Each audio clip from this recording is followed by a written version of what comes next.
1947 সালে ভারতের উপমহাসাগরের এক নির্জন সমুদ্র থেকে ভেসে আসে এক অজানা ডিস্টেন্স সিগন্যাল, মানে খুব একটা ভয়ঙ্কর সংকেত। আর এই ভয়ঙ্কর সংকেতটি ছিল এক অদ্ভুত আকুতি, যেন মৃত্যুর সামনে থেকে কেউ শেষবারের মতো সাহায্য চাইছে। ওই ভয়ঙ্কর সিগন্যালটি ভেসে আসা মাত্রই চীন, ভারত, আমেরিকা, ইংল্যান্ড সহ একাধিক দেশের নৌ কর্মকর্তা ও গবেষকরা এবং বেতার তরঙ্গ কর্মীরা দুশ্চিন্তায় ঢেকে পড়ে যায়। কি ছিল সেই সিগন্যালটিতে এত বড় শক্তিশালী দেশগুলোর মধ্যে আতঙ্ক ছড়িয়ে দেয়? ডিস্টেন্স সিগন্যাল সাধারণত তখনই প্রেরিত হয় যখন কোনো জাহাজ ভীষণ বিপদের সম্মুখীন হয়, তবে এই বিষয়টি ছিল একেবারেই আলাদা। সেই দিন যখন ভয়ঙ্কর এসএস সিগন্যালটি প্রতিধ্বনিত হতে থাকে, তখন আন্তর্জাতিক রিসেনিং সেন্টার থেকে শুরু করে ভারত উপমহাসাগরের প্রত্যেকটি জাহাজ এটিকে লক্ষ্য করে। খুব অল্প সময়ে পরিস্থিতি এতটাই বিষণ্ণতা হয়ে পড়ে যে তাৎক্ষণিক এক অনুসন্ধানী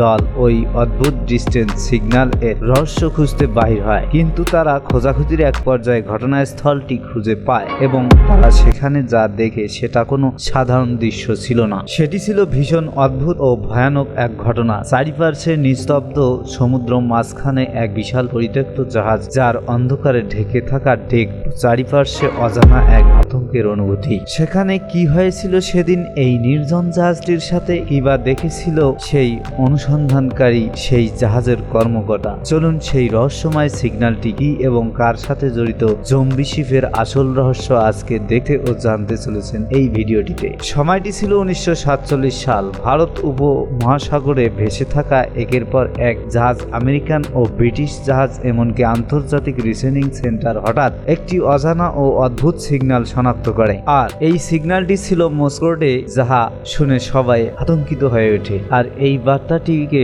বলা হয়েছে, যার বাংলা অর্থ এটাই: অফিসার ও ক্যাপ্টেন সবাই মারা গেছে, মৃতদেহগুলো জাহাজের চারিপাশে ছড়িয়ে ছিটিয়ে রয়েছে। আমার মনে হচ্ছে পুরো নাবিক দলটি শেষ হয়ে গেছে। এই বার্তার কিছু সময় পর ভেসে আসে আরেকটি গা শিউরে ওঠা সংকেত। তারপরে চারিদিক নিস্তব্ধ হয়ে যায়, যেন এক রহস্যময় অন্ধকার গ্রাস করলো জাহাজটিকে। সেই সময় সমুদ্রে থাকা প্রত্যেকটি জাহাজ এই SOS সংকেতটি শুনতে পায়। তাহাদের মধ্যে একটি আমেরিকান জাহাজ, যার গায়ে ছিল সিলভার স্টার, তখন মালয়েশিয়ার কাছাকাছি টহল দিচ্ছিল। সিলভার স্টার জাহাজ এর ক্যাপ্টেন ও অন্যান্য রিসেনিং সেন্টারের সহায়তায় সংকেতের উত্তর খুঁজে নিতে সক্ষম হয় এবং জানতে পারেন যে এই ভয়ঙ্কর বার্তাটি সুদীর্ঘ সমুদ্র হতে মালাক্কার শেষ প্রান্ত থেকে আসছে। সিলভার জাহাজের ক্যাপ্টেন দ্রুত ওই জাহাজটির সাথে যোগাযোগ করার চেষ্টা করে, কিন্তু কোনো প্রকার সারা শব্দ পাওয়া যায় না SS সংকেত পাঠানোর জাহাজটি থেকে। চারিপাশ ছিল নীরব ও নিস্তব্ধ ও শূন্যতায় ভরা। পরে সিলভার স্টারের ক্যাপ্টেন উপলব্ধি করেন যে কিছু না কিছু ঘটেছে, এমন কিছু যা তিনি এতদিনের নৌ অভিজ্ঞতাতেও কল্পনা করিতে পারে নাই। আশেপাশে অন্যান্য জাহাজ এই রহস্যময় জায়গাটিতে প্রবেশ করার মতো অবস্থায় ছিল না, তারা অনেকটা দূরে ছিল। তাই তখন সিলভার স্টারের ক্যাপ্টেন সিদ্ধান্ত নেন যে তাদেরকে যেতে হবে সেই ঘটনাস্থলের জাহাজটিতে এবং দেখতে হবে যে কি ঘটেছে সেখানে। সেই জাহাজটির সাথে কয়েক ঘন্টার দীর্ঘ যাত্রার পর সিলভার স্টারের ক্যাপ্টেন তার দূরবীন দিয়ে দেখতে পায় যে এক ভয়ঙ্কর দৃশ্য।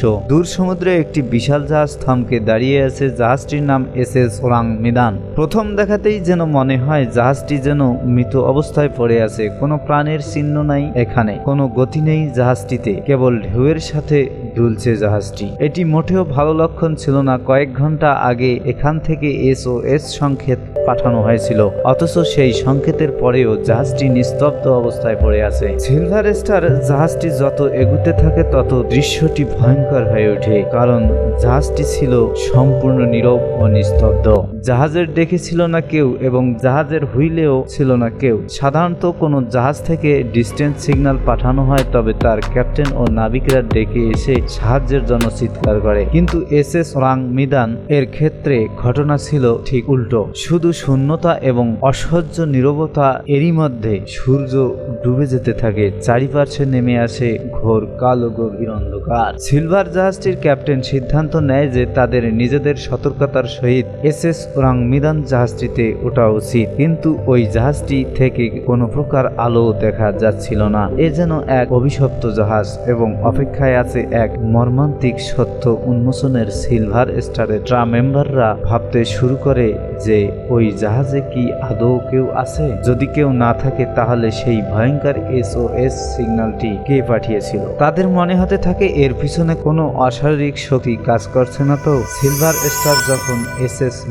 SS ওরাং মিদান এর কাছে পৌঁছায় তখন তারা প্রথমেই একটি প্রাসহেল উইসেল বাজায়, অর্থাৎ হর্ন বাজিয়ে উপস্থিতির ইঙ্গিত দেয়। পাশাপাশি মোসকর্ডে পাঠানো হয় যদি কেউ ওই জাহাজে জীবিত থাকে তবে সে যেন জবাব দেয়। কিন্তু চারিপাশে ছিল শুধু ভয়ঙ্কর নীরবতার এক ঝলক। তখন সিলভার স্টারের ক্যাপ্টেন বলে ওঠে, আমরা আর অপেক্ষা করিতে পারিতেছি না, তাই আমাদেরকে এই জাহাজটিতে উঠতে হবে এবং জাহাজটিতে কি আছে তা দেখতে হবে, জানতে হবে এখানে কি আছে বা কি হয়েছে। অবশেষে সকলে সাহস একত্র করে SS ওরাং মিদান জাহাজটিতে উঠে পড়ে। তবে জাহাজে উঠে পড়ার আগে তারা ভাবে এখানে ভয়ঙ্কর ঘটনা ঘটেছে এবং জাহাজের ভিতরে সব জিনিসপত্রগুলি যেন এলোমেলো অবস্থায় রহিয়াছে। তারা জাহাজের ডেক পেরুতেই তারা যা দেখে তাতে তাদের চোখের দৃষ্টি থমকে যায় এবং তারা যা দেখেছিল সেটা ছিল সম্পূর্ণ অবিশ্বাস্য। জাহাজটির সব জায়গায় ছড়িয়ে ছিটিয়ে ছিল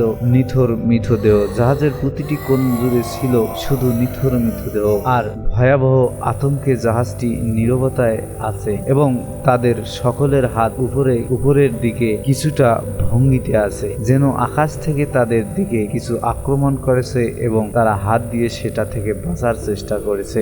সকলের মুখে ভয়ের ছাপ স্পষ্ট, মানে হচ্ছে সেই মুহূর্তে তাদেরকে ভয় ও বেদনার মধ্যে দিয়ে যেতে হয়েছে। আর তাদের সাথে একটি কুকুরও ছিল। কুকুরটি আকাশের দিকে তাকিয়ে কাউকে তাড়ানোর উদ্দেশ্যে হয়ে আছে। অপরদিকে সিলভার স্টারের নাবিকরা এই সব দেখে হতবাক হয়ে যায় এবং তাদের হাত পা কাঁপতে শুরু করে। তারা সকলে এতটুকু বুঝতে পারছিল না যে তাদের সাথে আসলে কি হয়েছিল। তারপর তারা জাহাজের ব্রিজের কাছে যায় এবং সেখানে প্রচুর মৃতদেহ দেখতে পায় আর এই মৃতদেহগুলো ঠিক একই পজিশনে মরে পড়েছিল। তাদের চোখ খোলা, হাত উপরের দিকে যেন কিছু আটকানোর চেষ্টা করছে। এরপর তাদের চোখ পড়ে সেই লোকটির দিকে যে SS সিগন্যালটি পাঠিয়েছিল।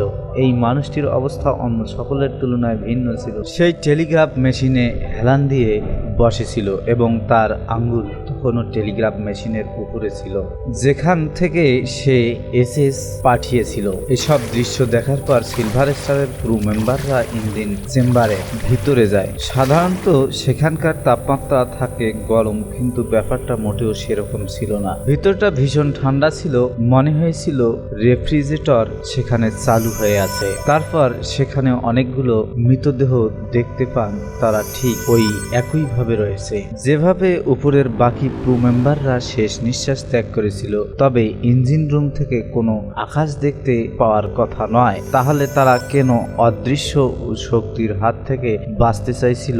সকল নাবিক ও মানুষের মৃত্যুর রহস্য বাদ দিয়ে জাহাজটি সম্পূর্ণরূপে ঠিক ছিল না। এতে একটি আঘাতের চিহ্ন ছিল না অন্য কিছু। এমনকি মৃতদেহের গায়ে কোনো আঘাতের চিহ্ন ছিল না। দেহগুলোতে একটি আঁচড় তারা দেখতে পায়নি। তবে হ্যাঁ, প্রত্যেকটি মৃত শরীর দ্রুত পছন্দ ধরতে শুরু করেছে। এমনটা কিভাবে হয়েছিল? এমন কি ঘটেছিল?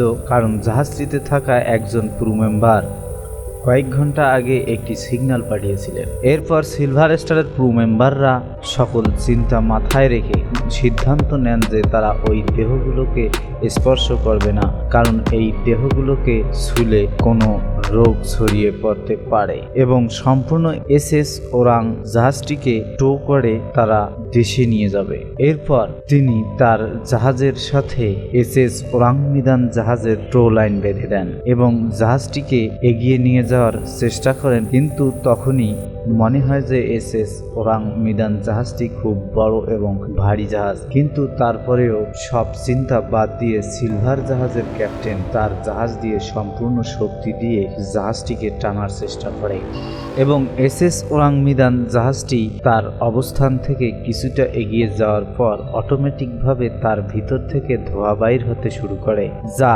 দেখে সিলভার স্টারের ক্রু মেম্বাররা আতঙ্কিত হয়ে পড়ে এবং দ্রুত টো লাইন কেটে দিয়ে আবার নিজেদের জাহাজে ফিরে আসে। আর এর কয়েক সেকেন্ড পরে SS ওরাং জাহাজটিতে একটি বিশাল বিস্ফোরণ ঘটে আর বিস্ফোরণটি এতটাই ভয়াবহ ছিল যে এসএস ওয়াংমিদান জাহাজটি সমুদ্রের পানি থেকে কয়েক মিটার উপরে উঠে যায় এবং একটি বিশাল আকৃতির ফ্ল্যাশ ফায়ার হয়ে জাহাজটি পানিতে আছড়ে পড়ে এবং মুহূর্তে সমুদ্রের তলদেশে ডুবে যায়। এই ঘটনার কিছুক্ষণ পর জাহাজটির নিঃশেষ হয়ে যায় এবং ঘটনার দৃশ্যটি সিলভার জাহাজের নাবিকরা স্পষ্ট দেখতে পায়। এরপর সিলভার জাহাজটির ক্রু মেম্বাররা তার নিজ দেশে ফিরে যায় এবং এই ভয়াবহ ঘটনাটি সবাইকে জানায়, কিন্তু তাদের কাছে বক্তব্য প্রদানের কোনো প্রমাণ ছিল না। তাদেরকে নিয়ে সবাই হাসি মশকরা করত।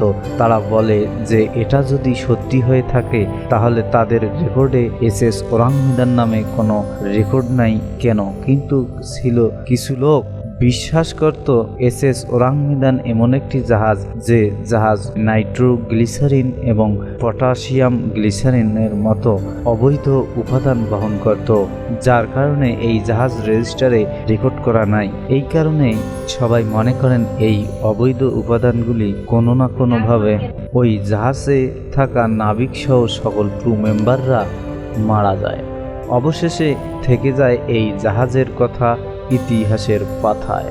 তাই আপনাদের এই ঘটনা সংক্রান্তে কোনো মতামত থাকলে অবশ্যই কমেন্ট বক্সে জানাবেন।